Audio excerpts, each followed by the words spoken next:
How's it going, creamers and creamettes? This is my Winter Wonderland card review. Today we're going to discuss the Winter Wonderlands expansion set, the 20 cards within it, and just kind of give you an in-depth analysis of each card and its kind of value. So first of all, I've got the card's name, and then I've got whether it's meta and its future potential, and the card that's most similar to the card's strength, its best in slot comparison. So what meta means is, right now, it's the 9th to the 12th, 2022. You might be looking at this from 2300 for all I know. So I've got to be relevant. I've got to be relevant to the meta.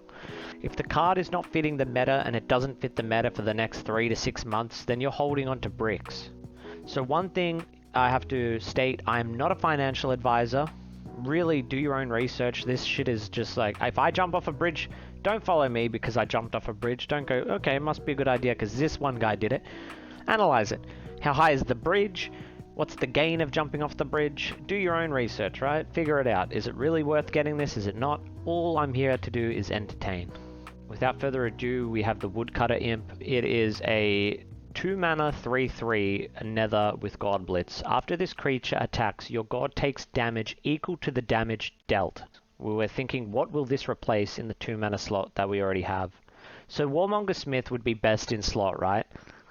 Now, you'd probably want to run both of these. You've got a 2 mana 2/4 with no downside. Pyramid Warden gives them a creature back, and there's lots of void play that can make it good or bad, but on average, 2 mana 2/4 is the best stat line you'll get. Give your relic 1 strength for its next attack. So this card, it's not as good as a Warmonger Smith, but it's really good. So Warmonger would be like the S plus meta best in slot. Things like Master Tactician are amazing, not because of its stat line. It's a 2/2. It doesn't have Blitz, doesn't have God Blitz, but it's not damaging your own god, and it has Protected, which makes it very sticky on the board. But yes, you could have Light's Levy destroy it. So Woodcutter Imp is better than Light's Levy. It stops them from using Umber Arrow, so it's Umber Arrowable, it's Light's Levyable, so it's got some advantages.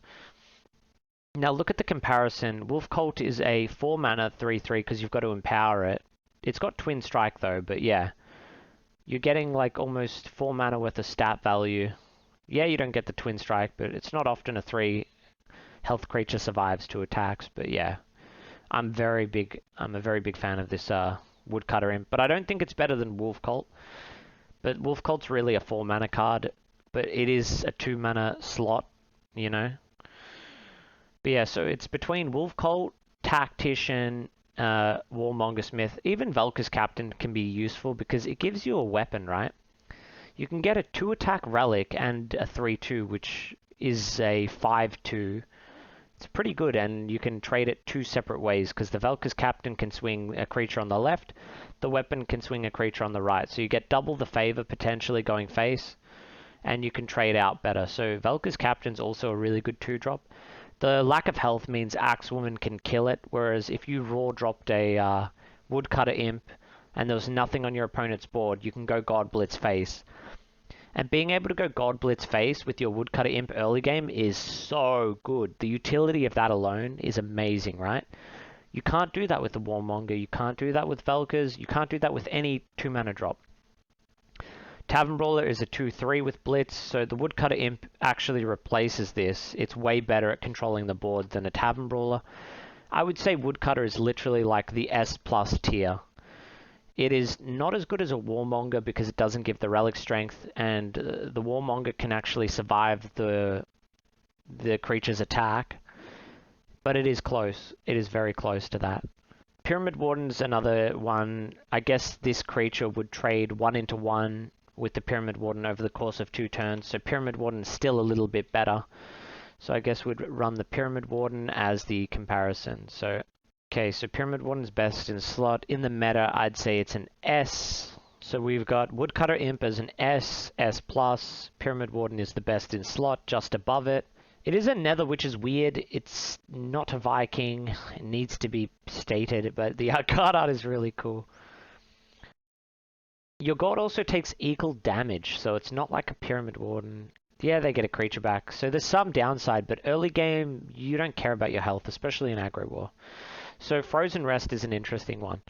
So pick one. Destroy your opponent's relic or target 2 creatures, they go to sleep. Okay, so destroy your opponent's relic or target 2 creatures, they go to sleep. So Siren of the Grave, along with like a popper like Sulfuric, would cost 2 mana and sleep 6 creatures. Pick one, destroy your opponent's relic. It's not as good as a counterfeit. It's not as good as a... Let's say you play Bronze Servant. There's a high likelihood you remove your opponent's relic and you have a 3/3 on the board. Not having that creature tempo means your opponent doesn't have to spend any of his mana dealing with the 3/3. His mana and his creatures are interchangeable, right? It costs mana to have creatures to deal with the 3/3 Bronze Servant, but if there's no creatures on the board, it's pretty trash at 3 mana in my opinion, Frozen Rest. Card should be like a 1 mana.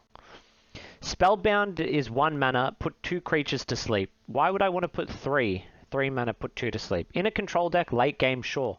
Destroying a relic would be cool. Maybe it is good. You know, I could probably see this being useful because of the flexibility. Being able to sleep 2 creatures could be game changing. Because you have to target it, it doesn't work on hidden creatures, which sucks. I'd rather 2 random creatures just to deal with hidden shit. But that's just me right now with the hidden meta. Destroy your relic for 3 mana is trash. Sleep 2 creatures for 3 is okay. Because you get to choose between the two, that flexibility only taking up 1 card slot, I would say this card's like maybe like a B+. I don't think it'll actually see play. Future potential. It probably only gets worse with time. So B+. Whatever it is now is its future. I'd say it goes down in the future. Some cards get worse in time. Cards like this might be the one. Like, I don't think they'll keep this in the meta as a 3 mana 2 control. I don't know. It doesn't seem that amazing to me. The best in slot is like Siren, 1 mana, sleep 6. It's like, I don't know, man, if I'd run this, but maybe it's better than a half-life because you don't lose the Siren. You only sleep 2. I don't know. I'd say it's a B+. I'm being super generous, but also conservative because it could be okay and I just haven't played it yet. This is just speculation. Slaymaster Velka. Let's have a look. Slaymaster Velka, Overkill, Raw. If you have fewer than 2 cards in hand, gain Blitz. So fewer than 2 means 1. So we've got a 5 mana 6/5. Stat line is amazing, and Overkill is amazing, but you only get the Blitz if there's 1 card in your hand. This card I do see as being really good. I'll give it A. Even an A+. It's conditional. You got 5 mana, you got less. No, it's probably A+ at the minimum in the meta. Its future could be an S. I don't know, this card seems to me to be one of the better ones, even as good as Woodcutter. I could see this even being S+ in the future. Maybe it's even an S+. I'm really a big fan of this card. Like, let's look at best in slot to get an idea. Do we have a 6/5, right? 6/5 is 11 points of stats. This has Twin Strike, so even though it's 8, it has Blitz and Twin Strike. So that's the thing. If it doesn't have Blitz, it's not as good. If it doesn't have Twin Strike, it's not as good. So against an aggro meta, it's not that good if it can only Blitz into 1. But because this card has Overkill, it's amazing. Like, you just need to make sure you're dumping your hand and then bang, hit him with the Overkill. Sneaky Bruiser's really good. I don't know what's better. See, Sneaky Bruiser, the utility. Yeah, it's cool if you want to trade the board, right, as war. But what about if you just want to hide a creature and win next turn? Or hide this, 5 mana, 6 mana, Soul Survive, right? Sneaky Bruiser is like way better then. It just depends on how your deck's built. So maybe giving this Velka's card an S+ is too generous. Maybe we tone it down to like an A+ with the potential of an S. Because, yeah, there's too much inconsistencies. Yeah, it's a 6/5, but without the Blitz, it's just a 6/5. It's got no front line. The Overkill's really cool, but it could just die the next turn. But it is pretty cool. It almost has a pseudo frontline with Overkill, right? Because they're forced to deal with it. It's always got overkill, yeah. If you have fewer than 2 cards in hand, game blitz. Fewer than 2. So, fewer than 2. Why? If you have 1 or less, fewer than 2. I guess it was easier to write. It's not bad. And it's a Viking. The fact it's a Viking is really good. Spirit Storm, we'll move on to the next one. So, trigger the afterlife of each friendly creature. And I was talking to Yawgmoth and I was like, this is really awesome. It's going to be cool in Rock Drakes and shit. But then, you got to play the Rock Drake egg, play Spirit Storm, then it's going to activate. Or you could play 2 Rock Drake eggs and Spirit Storm, but then you've got 2 less cards in your hand, so the chances of you having 6 cards is slim to nothing. Maybe you have a Burrowing Scarab and a Rock Drake. So this is definitely a Rock Drake card, Spirit Storm. Now, when utilized correctly in Rock Drakes, it will be useful. You will have an extra like Rock Drake egg or an extra Acolyte, an extra draw. It's just going to like kind of regurgitate it, right? So it's a lot like Empire Reborn, but cheaper. Instead of 4, it's 2. I don't know. People don't even play Empire Reborn in Rock Drakes, so I don't even know if Spirit Storm's that great. So trigger the afterlife of each friendly creature is kind of like, eh. But the thing is, the mechanic of this, trigger the afterlife of each friendly creature, it might not be good in the meta right now. It might be like, probably like a C. Because Rock Drakes suck dick, so it's going straight in the C pile. Maybe a C+. But the future potential is S+. I hate to say it, but this card's weird. It's no good now. You're not going to get your money back from the pack. Like, realistically, the meta is where you want to look at. Future potential is all fucking in the air. We don't know if they're going to bring Afterlife cards out that make this crazy. They did do the same, like Lost in the Depths became great. Clone became great with Coronet. Lost in the Depths became great with Coronet. Lost in the Depths became great with School Teachers. Clone became great with School Teachers. Cards like this, they work, right? Rain, Keeper, Selena. So after this creature attacks, summon a base copy of a random friendly wild creature with mana cost 3 or less. Raw, summon 2/2/2 Rain Badgers with Blitz. So the whole when it attacks is just not happening, right? This card gets killed straight away. That is the creepiest fucking card I've ever seen in my life. Holy shit. That is some demonic shit. But anyways, so we've got the Rain Keeper Selena. So what it really is it's a 6 mana 4/4 plus 3/3 is a 7/7. So 6 mana 7/7 and 4/4 of it is Blitz. 6 mana 7/7. That seems good to me. This is a 6/6 for 6. Way better than the 7/7 because it draws a 3-drop, which is like an extra like 2/2 worth of stats. So it's an 8/8. So it's a little better Vampiric Skull than... The only difference is you're getting Blitz, and I think the Blitz does push it over the line into being like an S+ card, right? 4/6, but it gives 2/2 to everything, so at a minimum it's a 6/8. 7/7 still pretty amazing. 6/8, same shit. Yeah, this card is probably the best in the set. After this creature attacks, summon a base copy of a random friendly wild creature with mana cost 3 or less. So yeah, its stat line alone makes it good. Really good. The fact it can attack and summon, and the fact it has low strength means it'll be hard to actually lightning strike it and shit like that. I'm gonna give Rainkeeper Selena an S+. With we could say S+, the potential of S+. It could only go downwards after S+, so future potential is lower. It probably gets nerfed, so future potential... If I'm being realistic, future potential is either A+ to S. They would probably nerf it a little bit. The Rain Napper. 4 mana, obliterate a creature with mana cost 3 or less, afterlife summon a base copy of that creature for its controller. So this card's really unique. So we don't really have many of these type of mechanics, and I'm on the fence with these because they're pseudo answers. They don't actually destroy the card if they're bringing it back. So it's like a Pyramid Warden.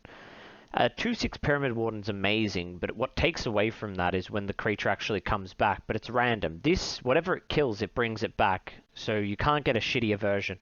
With Pyramid Warden, you could kill a 3/3, but then kill a 1/1, and they get a 1/1 back, so Pyramid Warden can sometimes outvalue itself, whereas this is always going to give exactly what it takes. And you're getting a 4 mana 4/3, usually 4 mana 4/5, 4 mana 5/6, but it's neutral.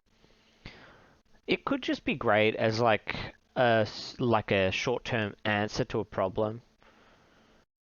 With yeah, obliterated creature with mana cost 3 or less, summon a base. So this is really good because it's taking the creature off the board, and it's only summoning a base copy. So let's say your opponent has a 3 mana Thester and it's an 11/11. You could destroy it and bring it back the next turn for you know, it's only going to be a 2/1. So I do like this card. I'll give it an A+.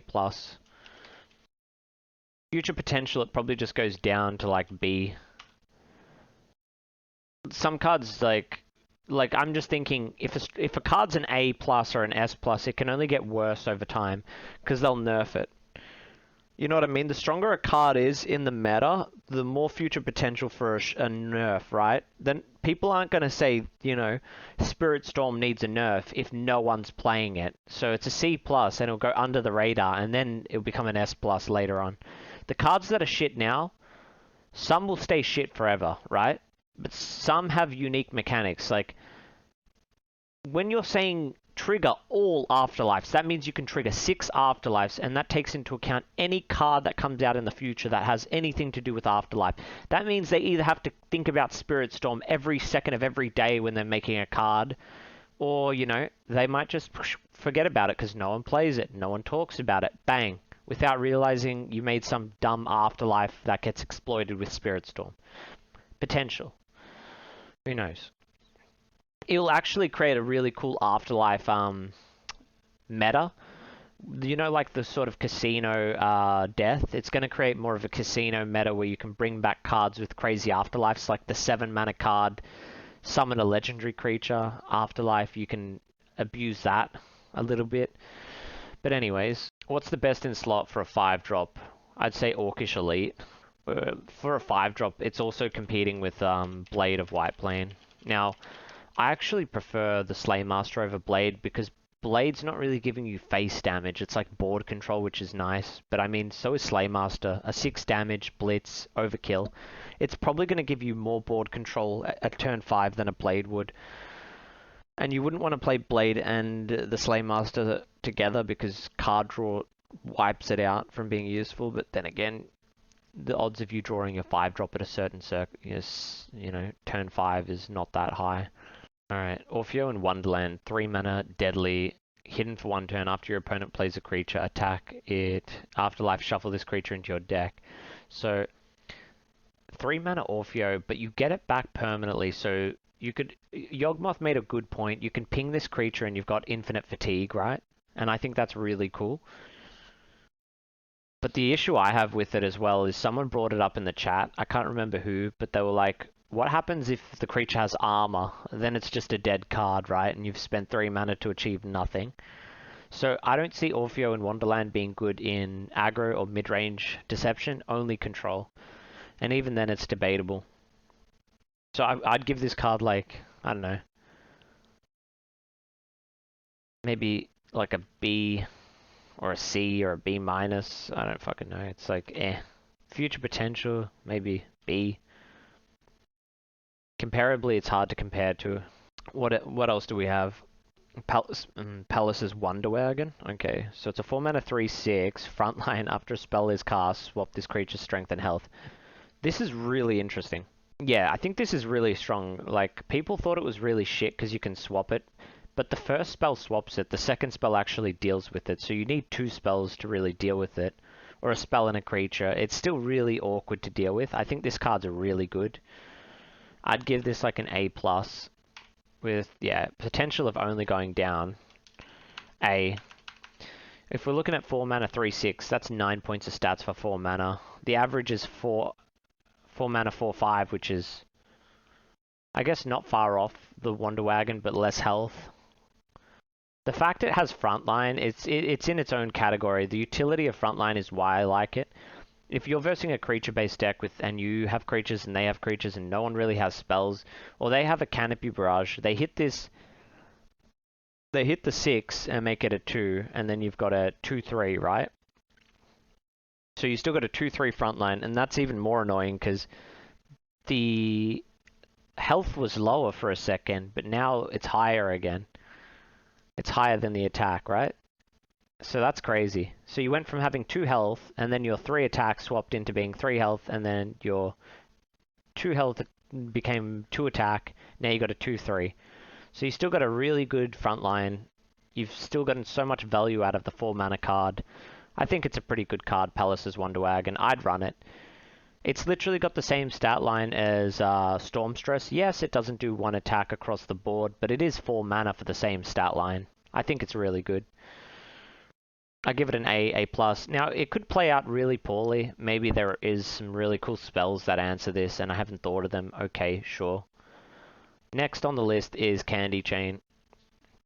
So 3 mana 0/5. It's got hella utility in terms of like durability. After you play a spell, shuffle a Candy Link into your opponent's deck and remove 1 durability from this relic. Now, we actually found out what a Candy Link was. It discards 1 card from your opponent, right? So whenever your opponent draws a Candy Link, he has to discard a card. It might be a random discard of cards. I'm not sure. But yeah, so this card looks really cool in like a...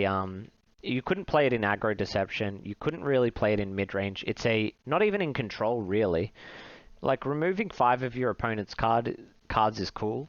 Realistically, there's going to be weapon removal. They might even destroy the relic. You might even have a turn 3, do nothing, and they destroy a relic, right? With all these new cards that Ironbound Disruptor, destroy a relic, the 3 mana spell, destroy a relic. There's all types of counterfeit. Maybe they steal it off you and you've just fucked yourself. If anything, Candy Chain makes counterfeit better. Besides that, it will be amazing in Mill Deception, and Mill Deception only for now. If they ever make Mill Deception more viable, more cards like, what's it called? Grand Vault. I think Grand Vault is amazing in Mill Deception. Having cards like Candy Chain make Mill Deception better, and it's going to be a lot of fun. The artwork is really cool too. I like, yeah, the way it works. But yeah, maybe the background could have been different. The brown does not go with pink and white, but the whole Candy Chain, its artwork looks cool. The brown in the background, yuck. Could have been like, who knows, white. But then the white in the hand would, maybe it needed to be black. Yeah, I could see that card looking way better if it was just a black background. I don't know what's going on with those bubble sprays. It just looks weird. It looks brown, like someone farted in the background. But anyways, this has the most like impressive artwork, but the card's like eh.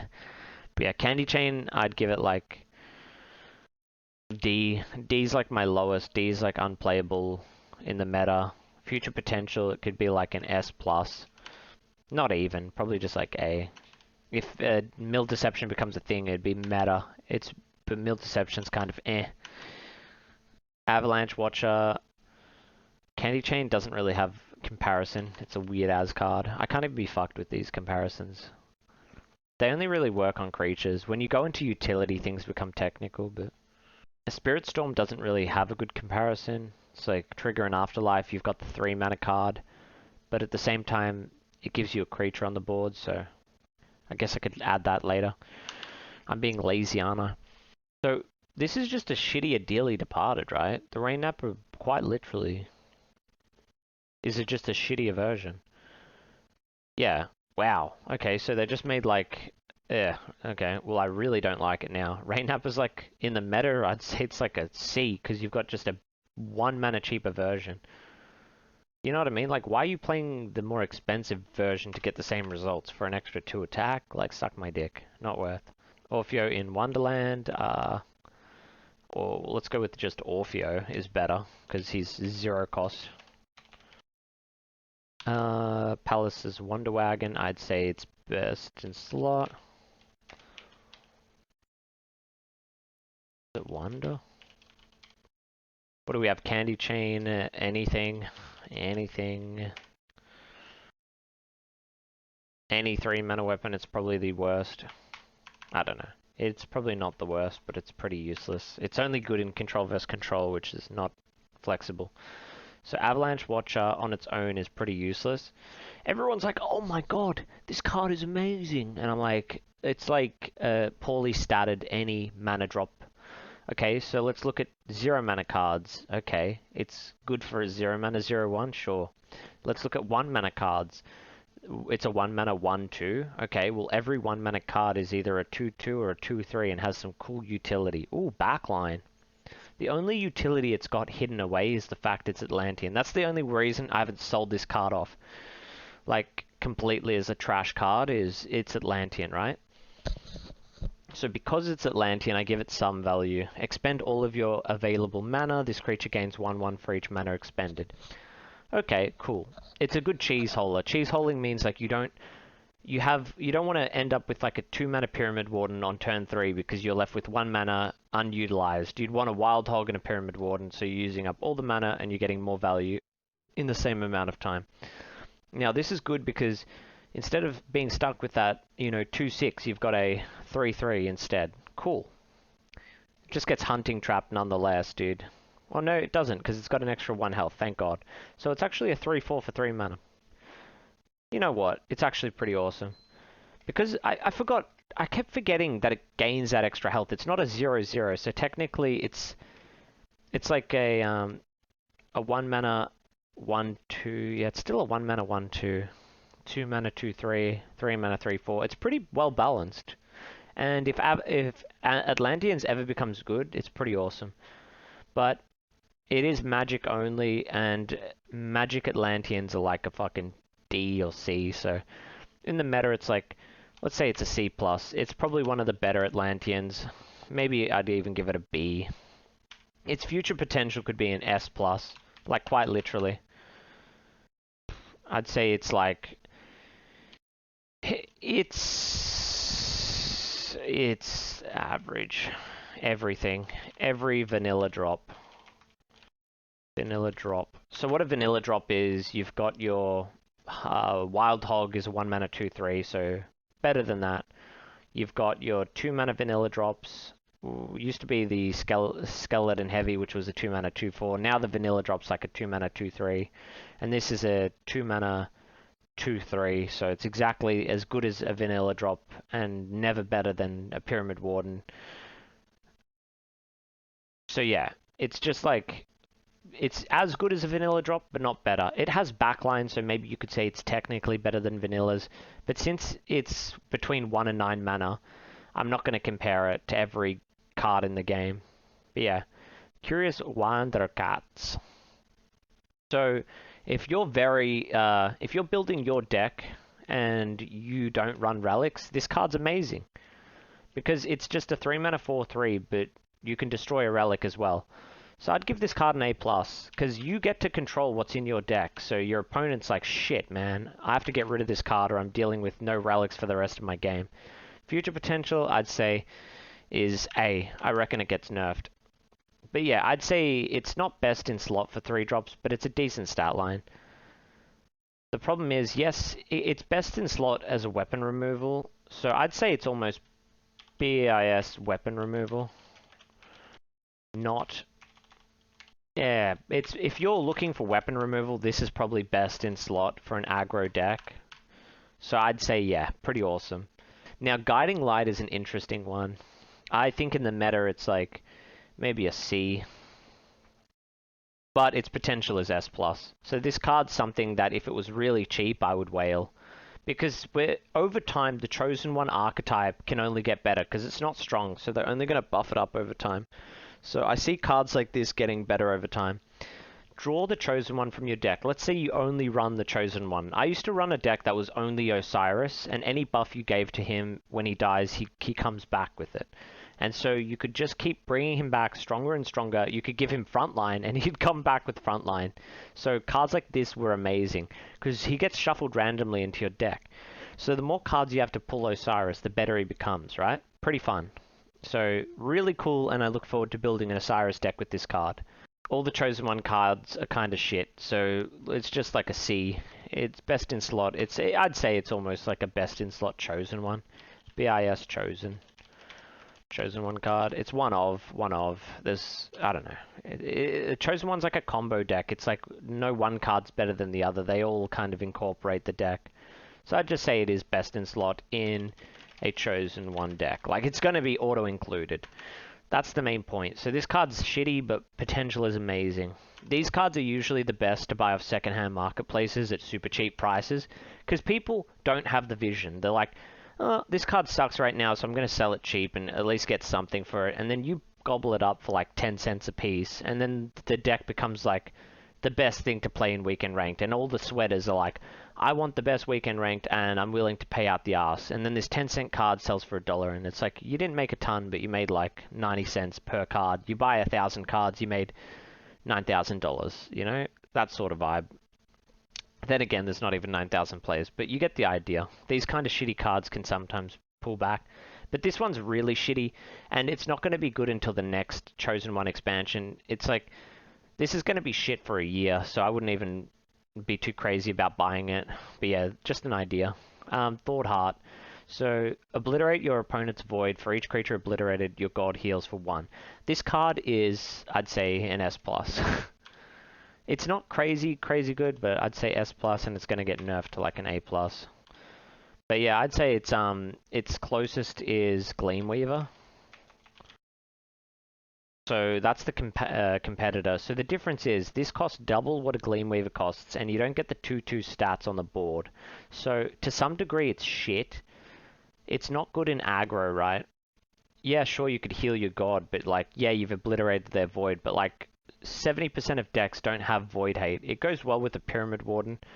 And look, for 2 mana, if you're healing off their void and stopping them from getting a really good card back from Pyramid Warden, it's pretty amazing. But I can't imagine this ever being played in aggro. It doesn't help you win the board. It doesn't really save you with healing. This is a control-only card. It's pretty much... You'd run this over Gleamweaver in control, though. At the end of the game, you're healing for like 30 health with the Thought Heart. So I think it's great in control, shit in regular decks, so I'd give it like... And overall, in the meta, since Control Light's not that amazing, I'd give it an A. It has the potential to be an S+ if Control Light is the meta. So, it's definitely good. The Frost Queen, I'd give an S+. With, it would get probably a nerf to A+ eventually. It's hard to give it a competitor, but yeah. 4 mana is very expensive, but look, each turn after the first time your opponent draws a card, plays a card, uses their god power, and attacks with their relic, their god takes 2 damage. Wait, and attacks with their relic. So it can be up to 4 damage per turn if they do one of the first things and they attack you with a relic. This card seems really good. And that's per turn, so this has a pseudo frontline. You want to get rid of this card. I would definitely give it an S+. Fir Tree's Fury is another card I'd give an S+. The closest thing that comes to it is like a Hunt or a... But even that is like... There's like no... Or Wildfire, I guess, is like the closest thing. The Wildfire does the 1 damage across, where Fir Tree almost does the same shit. Deal 1 damage to the weakest enemy creature. If there are no enemy creatures, summon a 1/1 Frosty Fruit. Repeat 4 more times. So you're getting like a 5 damage Hunt, and you pay 2 extra mana or 2 turns to get the 6 damage Hunt. Or is it 8? The only difference is you get creatures as well, so this is another control nature card that's going to be amazing. Against cards that have armor, this card sucks. You know what I mean? So this card can definitely backflip, so maybe giving it an A+ to S+ if Control Light's good. Wildfire and Falling Star. Or Wildfire, it comes close. They're 5 mana though, so that's why... 4 mana, sorry. The Falling Star is better in my opinion than Fir Tree if you're going tall. If the meta is tall, like creatures that are 7/7 or 6/6, if the meta is just Hidden Rush Deception, then this is amazing. Right now it's Hidden Rush Deception, so I'd give it an A+. Snow Shaper Palace, I would just say this is like a D for me.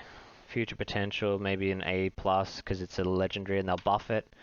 But yeah, I would just take 5 mana Ratify and be done with it.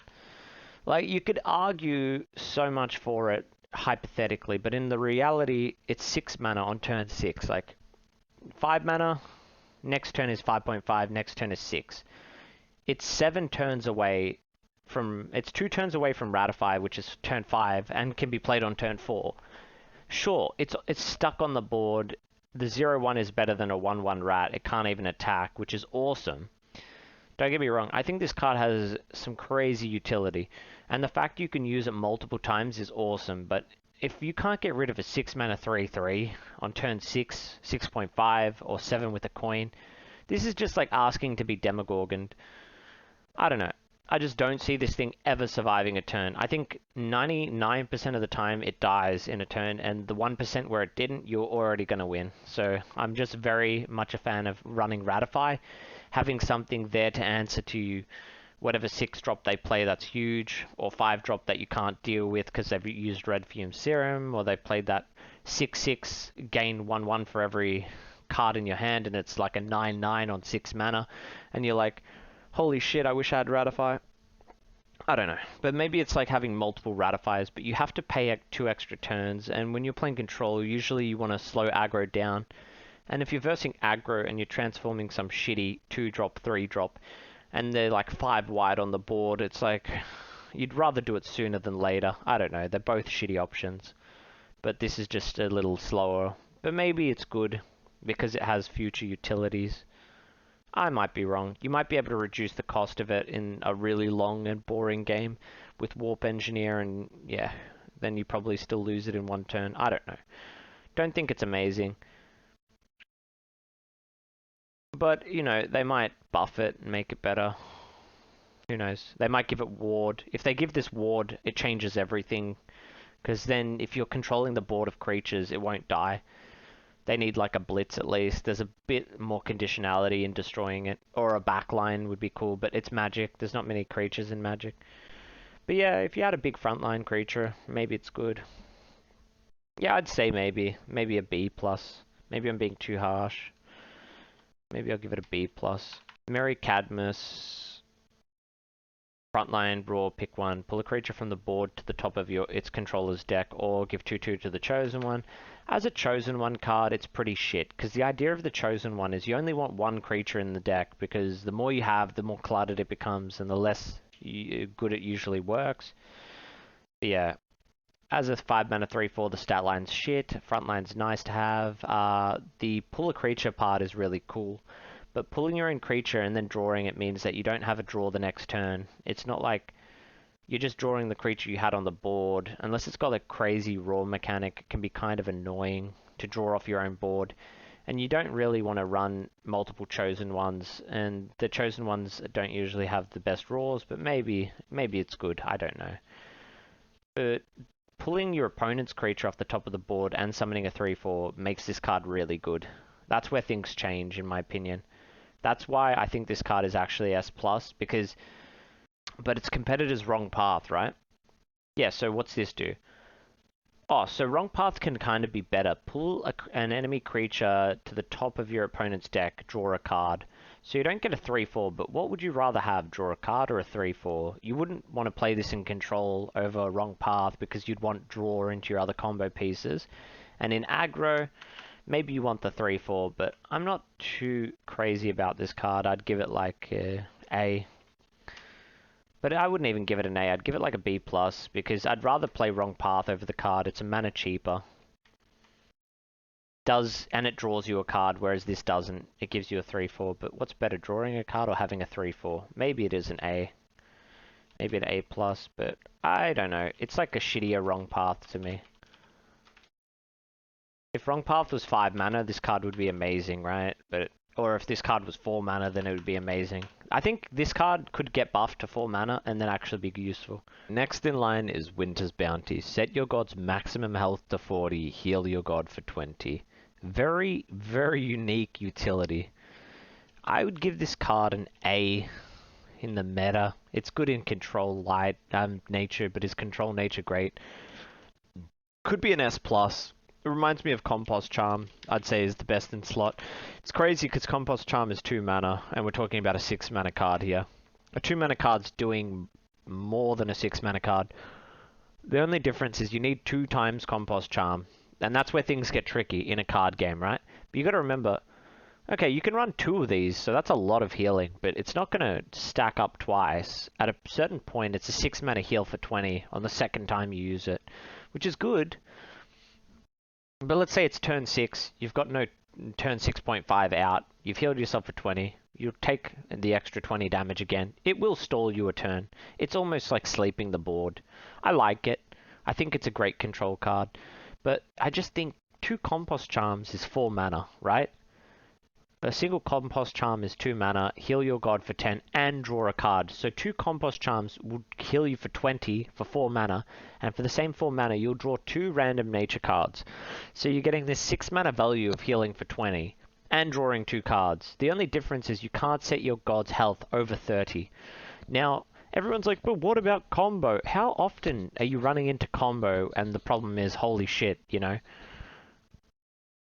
I don't have 40 health. Like, most of the time you run into combo, it's like 5% of the time. Like, under the circumstance you run into school teachers, sure. So future-proofing, it could be an S+, because there could be more combo decks that are annoying. But right now, I don't even think it saves you from, like, weapon war and shit like that. Honestly. It's a turn 6 thing. Combo, school teachers pops off at turn 5. I don't even think this is that great into school teachers. Most of the time, teachers go off on 5, 5.5. If you're going second, you're not getting this card out, you know. Going first, you have to save your only mana pip for this card, nothing else, which is easy against a school teacher deck, but still, you're getting it out 5.5 at the very least. School teachers can go out on 5. You know what I mean? 5.5 school teachers goes off. You have to be at 5.5 to get this out and it be useful. And it's sort of just a dead turn. I'm not a massive fan of it. I'd rather have just 2 Compost Charms in my deck. There's only 30 spots in the deck. You don't want to fill it up with all these heal cards, but then you have nothing to actually clear the board with. Take the Reins I really like, but I think I misinterpreted it. So with Take the Reins, I think I really misinterpreted what it did. Gain control of the strongest enemy creature with less strength than your strongest friendly creature. So gain control of the strongest enemy creature with less strength. So if you don't have a creature on the board with any strength, it is useless. You do not gain control of anything. So if they have the strongest attack stat creature and nothing but strong attack stat creatures, you can't control anything. And it's only for 1 turn. It seems very inconsistent and shit to me. I'd give this like a B- or B+. Because you got to remember, your creatures have to be stronger than their creatures, and as aggro war, sure, it's a thing. Most of the time that is the case. So I guess maybe it's like an A, potential of being A+, but it just doesn't seem that great. It's like Arrow is 2 mana. No exceptions. No crazy exceptions. I don't know, they all have exceptions. Umber is 2. It's okay, but it's 3 mana. It's your whole turn. Yeah, you're gaining control, but do they really at 3 mana have 2 creatures to trade into each other that kill each other? And you have to have a stronger creature on the board. It has to have less strength than your strongest creature. If you don't have a creature on the board, it's a 3 mana dead card. So it doesn't help you from behind. It's like a win more card in my opinion. You're only getting it off if you already have a strong creature on the board. You can't just play a strong creature and then play this. Seems stupid to me. I'd rate this card like a C. I think people don't realize how shitty it is until they actually play it and they're like, so I have to have, on turn 2 and 3, I have to have some big cards that are actually bigger than my opponents. But yeah, it's sort of just like, I give it like a B. I want to be honest, I really get a B+ vibe, A+, even like just a regular B. Maybe even a B+. Like, I don't like this card. Unexpected. I could be totally wrong. This is why it's not financial advice. Like, I'm confident about Woodcutter in being good, but it does damage you for the damage it does, so you can't really buff it with Red Fume Serum, because you're going to take 8 a turn, and any damage you're doing is, like, mitigated by the damage you take, so it could even be shit. But as an early game board clear, like tempo swing, it's great. You can afford to lose a little bit of health, but you don't want to even buff that card. It's very well balanced. One of the most well balanced strong cards I've ever seen. Very well done on that. Unexpected Gift is cool. Heal each god for 3. Afterlife, shuffle a base copy of this creature into your opponent's deck. So, really great card because it's going to, like, brick your opponent's deck, right? So that's why I really like it. And it heals each god, so I'd rate this an S+. S+ in, like, a heal deck. And the reason being is because of the turn cycles, right? So I'd say the competitors like Druga Priest or some shit. But yeah, the reason I really love Unexpected Gift, right, is heal each god for 3. So yeah, you heal their god for 3, but if you're playing Control Deception, you want to make it to late game, or you're playing an anti-fatigue deck, you want some extra healing, right? Instead of running like a, let's say you're playing Board Wipe Death, you're playing anti-fatigue, instead of running, you know, your Nibble, you heal for 3, and then you give it to him, and then he heals for 3, but then you destroy it, and you heal for 3 again. The only reason I don't like it is it's bricky. If you play this in the mid-game, turn 5, even if you're versing an aggro deck, and then they draw this the next turn, it's going to fuck with them. They don't want to play a 1-mana 2/2 on turn 5. It's only ever good early game, or if you're playing Control Deception.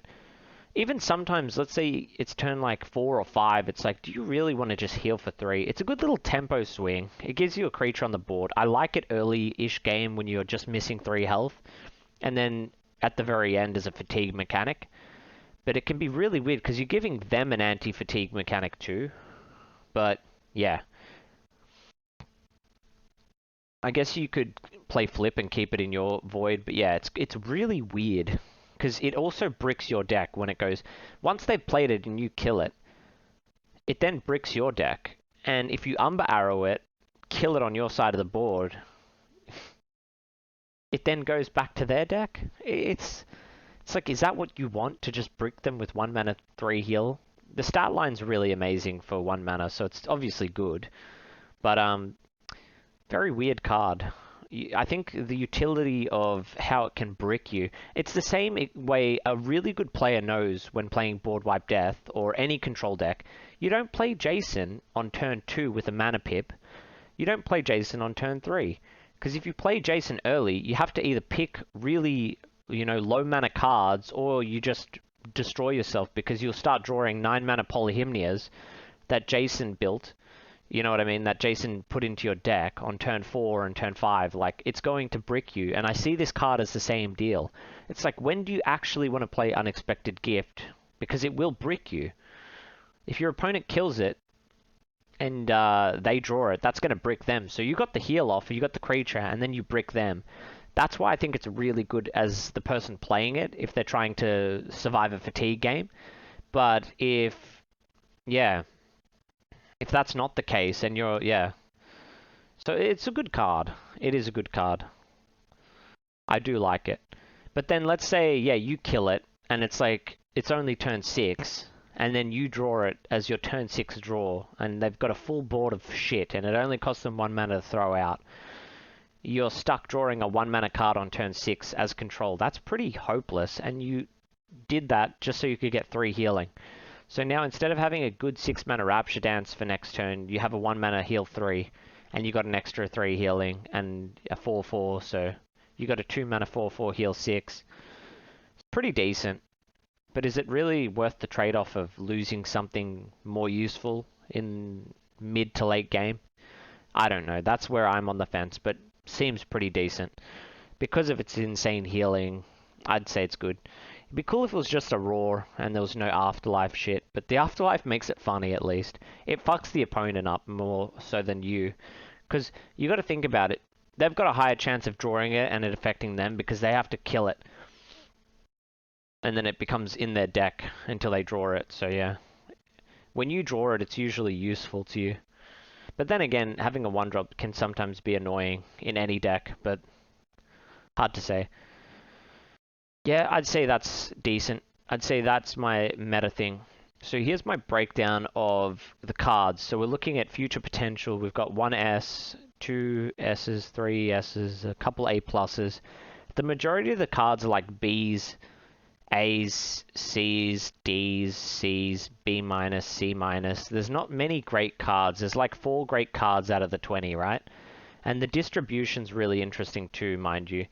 So here's something I noticed, and I might be wrong about this, and I would love for you guys to say in the chat whether I'm right or wrong, what I fucked up, what your criticism of my analysis was, what I didn't take into the equation. Because I'm not an omnipotent god. I'm sure I missed something, right? This is just a very brief overview. I don't want to spend 20 years of my life reviewing this set. I probably will in the long run. But this is something I found really interesting. I might make this a separate video. I'm not sure. I probably should just to milk those views, baby. Alright, separate video time.